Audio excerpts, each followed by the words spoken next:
Okay, so chapter 6 here went a little bit more about designing objects. We're going to talk about basically what I went through with design, and then we're going to go into arrays and array lists. Because they're not only vitally important to understand, but will be needed for your lab. All right, design guideline. Oh, wow. So, here we go. First 8 steps. Or the 8 steps lined out by the author. First, you want to actually do analysis of the problem because you want to make sure you're solving the correct thing. Statement of work. Not too important here in the labs, but when you're out in the field, they're going to want a statement of work because your boss wants to know how much work we need to get done, how many man hours it's going to require, what and then usually what equipment as well. So 3 is gather the requirements from the statement of work. What equipment do we need? Which professionals do we need? Do we need an electric engineer? What? Or do we need Tyler? So, imagine you've had to deal with a lot of this. Mm-hmm. So, how do you give an accurate, just kind of a number of how many hours it's going to take you to code? All right. Because you don't know exactly if there's problems going to show up or... So first off, they understand that you're giving an estimate. So if you're off by 5-10%, they're cool with that. But still, being within 5 or 10% is pretty hard when you're out in the field. There are a lot of things to do, and this is where Agile Scrum comes in, and they want to talk a lot about how to set up Agile, how to do your meetings with the cards. There's a lot of techniques, a lot of processes. When you take not software engineering, what is it, design? With Larry. What's his last name? Here, he'll talk more about different processes you go to do that. The other answer is experience. This is just one of those things, it just takes experience of coding to just know how long it takes to complete something. So nobody mean that, it'll take about 10 hours, it takes 15. They're not too mad about that, no. But if they say, we'll be done a day, and 1 month later you're not done, yeah, they're gonna give you some props. But usually it's like, I can get that done today. I'll get that done by the end of the week. Okay, that's gonna take a couple weeks. That's gonna be months down the road. That's usually the initial one, and then they want to really hammer it down. They're gonna try and go with particulars. So you just try and overestimate first. Yes, use the Scotty principle. Okay. Y'all know the Scotty principle? Oh. Take whatever you believe how long it's gonna take, multiply it by 4, report that number. That way, when it only takes you twice as long to get it done, you look like a miracle worker. By the way, I've done this a lot. I actually use a multiplier of 8, and it works amazingly well. Okay? It is great. It is the best tool ever. Okay? Just multiply by 8, tell them that. And when they go, what's funny is most of the time they go, okay, and they write it down, that's it. Sometimes they'll say, no, we can't. Can you do it, a little less time? You're like, all right, only multiply it by 5 or 6. And then, you still look great, right? So, and it's going to take about 80 hours. Holy cow, that was fast. You did great. You did 2 days. That was amazing. Yeah, that was amazing. We should give you an award. Bonus for you. So, there's a lot of techniques here. Unfortunately, it really takes experience in the field before you can learn how to do it. There's not much else I can tell you. When you go and you work, hopefully you're working under a tech lead, and he'll help you really with gauging these numbers. It just takes time. Great question. Any others about that? Me and my dad had a conversation about that. Oh, yeah? Because he says I'm lazy, so I'm like, well, you know what? I get a little bit extra time here, because it's not an exact science. I know. Computer programming is not an exact science. Yeah, there's parts that are exact, but the human part, definitely not. Yeah. Oops, I mistyped that. Let's figure out what that was. 3 weeks later. Got it. Semicolon. Every time. The comma. Why is there a comma? All right, so what the author goes next, a lot of times your company is going to ask for a prototype. Why do you think a prototype would be good? Well, what is a prototype? Just like a base stuff where you perfect it, see if it even works at all. See if they're interested. Yeah, see if they're interested, see if it actually works. Can we do this? And now that we have something, is the user actually interested before we go and iron out all the details and make sure it works properly? So that's usually a pretty good, at least approach after the user interface, because they don't care it doesn't work. What's really funny about users is that even if it doesn't work in the background, for some reason they're okay with that, as long as it looks pretty. I have not figured this part out. It drives me nuts, but as long as there's pretty buttons and they can click and move around, they're so happy. Aesthetic. Yeah. What? All about the aesthetic. Yeah. Oh my goodness. Always work with someone that can make something pretty. Yes. Exactly. So that makes me a horrible coworker, but that's okay. But you're doing some. I make it work, Yeah, right? you're doing the hard. That's what I tell people. I don't make it pretty, I make it work. One design class, try to use one of those. And you're Or just have someone who can prettify things. Right. Yes. Have someone who's better at that than you. So my Right. sister. Right. There you go. Is certified a technical term out in the field? Like, if I say that, people don't know what I mean. Yes. Just making sure. Extremification is also another good one. Oh yeah, I like that one. That sounds fancy. Yeah, extremification. I love extremification. As a word, not when you actually do it, because then bad things happen. All right, you develop a prototype for the UI. User interface is UI, by the way. Identify the classes. Excuse me. Probably from the UI, you can decipher what classes there are, and then maybe come in with the back end of what the classes are going to be. Determine the responsibilities for each class, because every class should only have one responsibility. Determine how the various classes interact with each other, aka stub it out, maybe do your UML diagrams. And then, let's see, create a high-level model that describes the system. Okay, why would we do that? Wait. Just. What do you mean by high-level model? What do I mean now? So high-level model, so this it describes the system, so it's going to be written down on a document. It's just high-level, this part, you're going to have classes that are take care of this, they communicate via this technology with this type of information using this protocol. Over here, we store the information here, moves it back up. It's a model. What the program does, but written down. Yeah, written down in some detail in English so that a non-computer science person could at least glean some information about what's going on. Okay. Like, oh wait, we need a data connection here. Okay, we need servers. Right. So you can make sure whoever's getting the code does what they do. Right. Well, the other point is that a lot of times you'll be interacting with other groups that have no idea what you're doing. So this, since it's written in English, they can at least read this document as opposed to code.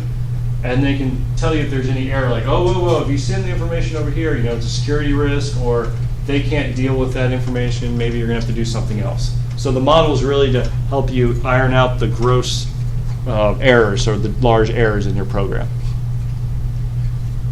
And there's a ton more to this, but this is actually a great starting point. So what happens, as you mentioned, things pop up, nothing goes as planned, nothing ever goes as planned, except maybe one of your labs. Although I don't even know if that's true. Have any of your labs gone perfectly yet? No? Okay. So nothing. So now you're in a large project.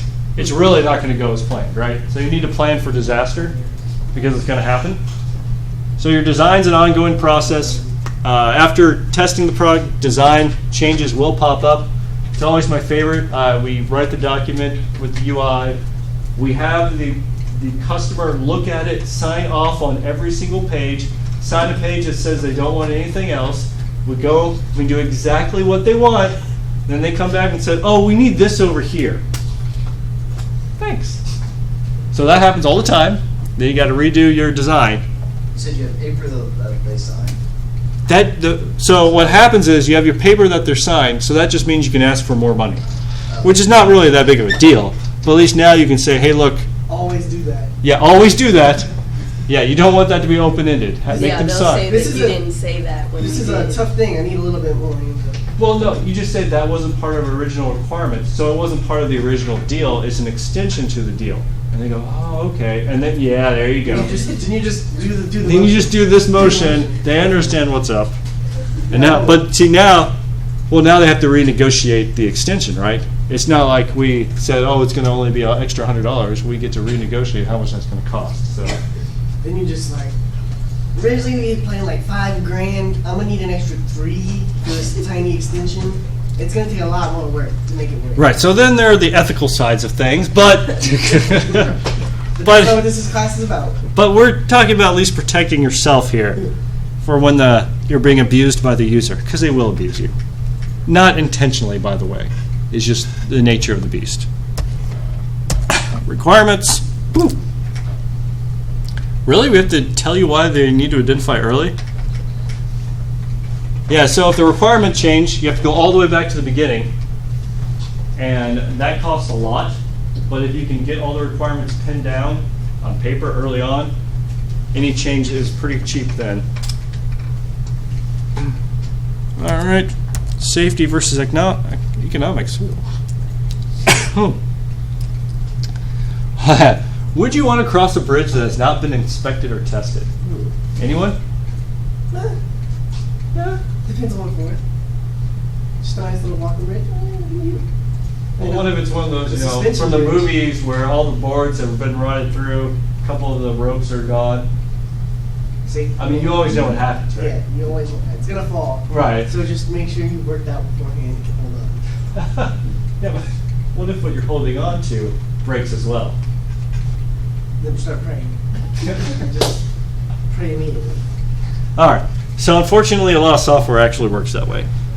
So make sure you actually sit down to your test. The autograder, the beauty of the autograder, and hopefully you can realize this during this class, is that the autograder is the test suite, so to speak, for your labs. I've already written that part for you, at least somewhat. So hopefully you're seeing how helpful the autograder is. Unless y'all hate it.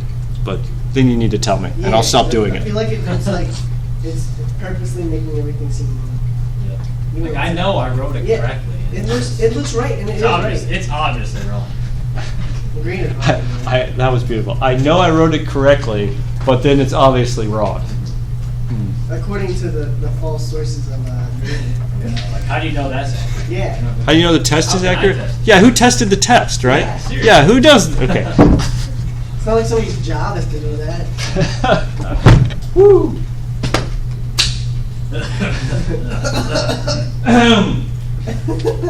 Let's see. Unfortunately, short-term economics often seem to be a primary factor in making project decisions. What does that mean? What? Money. Right. Too often, they want to cut all they can to make it as cheap as possible. And unfortunately, what's the first thing they cut? Coders. Whoa! Get outta here. Look Wow. That was a little brutal. This was terrible. You're gone. Here's your Yeah. pizza. Now, first thing they usually cut is testing. We don't have time for that. Happens all the time. Oh, you don't say. Yeah, like when I told you to test your labs, and then y'all don't test your labs. Yeah. That carries on throughout the. We don't have the money for that. Sorry. We don't have the We money don't for have the that. time for it. We have Yeah. other classes to worry about. We worry about. Yeah, that's funny because you're paying me to make you write the test for your own lab. On to the next slide. Performing the proper analysis. Oh, this is gonna be fun. Users must do proper research. Right. Okay. Wow, this slide just says do it right. Thanks, slide. Thanks. There's a lot to this, and depending on what project you are, someone else will do this, or you have to, but in general, you have to do at least part of it. A very big part of proper analysis is AOA, or analysis of alternatives, and that will really give you an idea of what's already out there, what people are already doing, and are you doing something that seems correct, or are you doing something very strange? But you do need to actually sit down with the requirements. This is unfortunately the part where you have to get everyone in a big room and have the meeting that takes way too long just to iron out certain details, even though they're only going to talk about how they want something to look like a kitty or whatever most of the time when you really don't care. But anyways, it's the unfortunate part, but it's necessary. Everyone needs to be on the same page. Statement of work, called the SAL. Ooh, and then the RFP. Wow. That was bringing back memories. Have you had to do an RFP in Spayware yet? No, but I've had to sit through meetings of the user yelling at me for why things don't work when they told me how they wanted it in the first place. It was like one of them, they said that they didn't want certain people getting on the server if they had not given them like a username and a password. And then they called us the next week and they were like, we have people that can't get on the server. It's like, you told us you didn't want them on there. You guys are terrible. Oh, that's funny. Classic. Classic. All right. Describes the system. Everything must be known about the system, statement of work. And then they want your RFP, request for proposal, which is similar to statement of work. Your RFP is basically you're saying, this is what we want. Can you give us a proposal of how you would solve this system? I would throw it out and start a new one. This is terrible. Unfortunately, that's what most people do, which is actually bad. Seriously? Yes, most people. Yeah, every time, it's like every time they want to rewrite the entire thing, which drives me nuts. Because it's already working. You really just want to either update it with the latest technology or add an additional feature. Don't reinvent the wheel. You've already spent the millions to get it working in the first place. Don't spend another $10 million to rewrite it. There you go. But anyways, enough of that. So gathering requirements describes what the system to do. Even though level of requirements document does not need to be highly technical, the requirements must be specific enough to retreat. Yes. So what's the SAL is more of a narrative. The requirements. Well, you'll have a lot of times requirements is, requirement 3.1.4.5 is do this. And the point of that is when you have a requirement, you can link it up with a certain design line and a certain test case, and then you can also link it up to the user and have them sign off this requirement has been done. So it really makes it a giant checklist. So you can check off and know exactly what has been done. Prototype, so we talked about that. That's mainly with the UI, so people can see how the screen flows. Obviously, it's not going to contain all the functionality of the system, but it gives them an idea of what's happening. You really want to stub out those classes. Don't be too fussy about it the first time. But I feel like that shouldn't be said. It really should be. Everyone, please be as fussy as possible right now, because you're at the beginning. You need to really hammer out how to do design. So when you do your project, right after your requirements, make sure you really sit down and describe your classes. Stub them out, inside of IntelliJ. Make sure they can all connect. When you're doing your design, feel free to create classes, delete classes, add classes, change classes, etc., etc. This is the time to do all of that.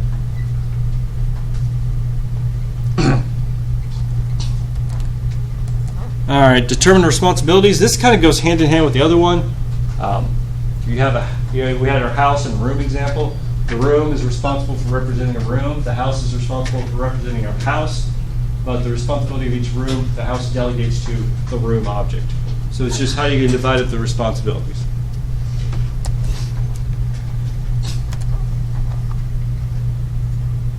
Yeah, most classes do not exist in isolation. Yeah.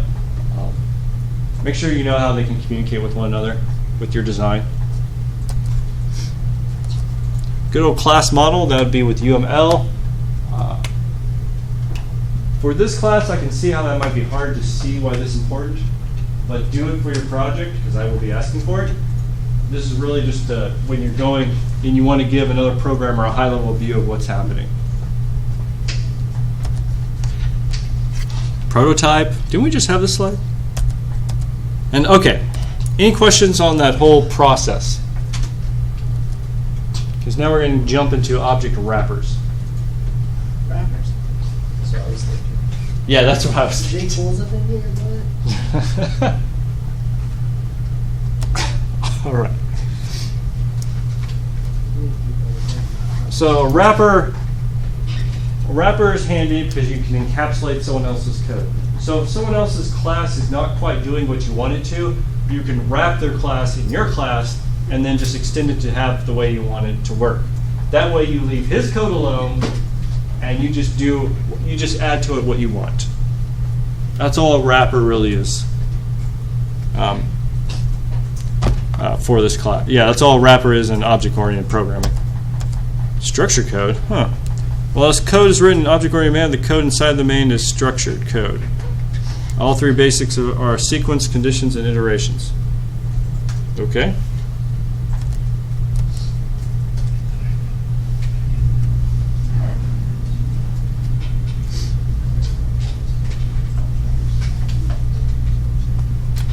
Ah, okay.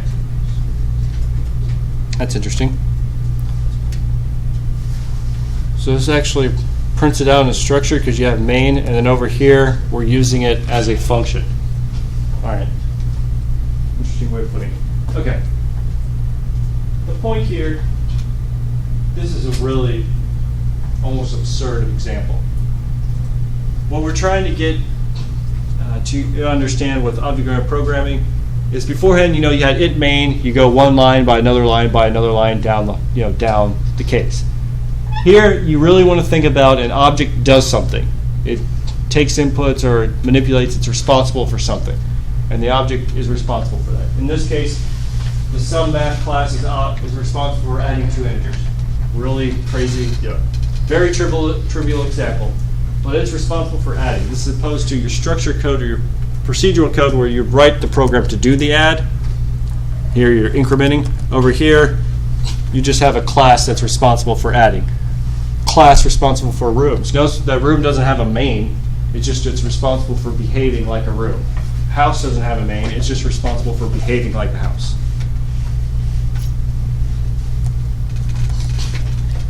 We're not going to talk about portability. That's enough of that. Okay. Any questions on what we've talked about so far? Especially with the process, the design process. Okay.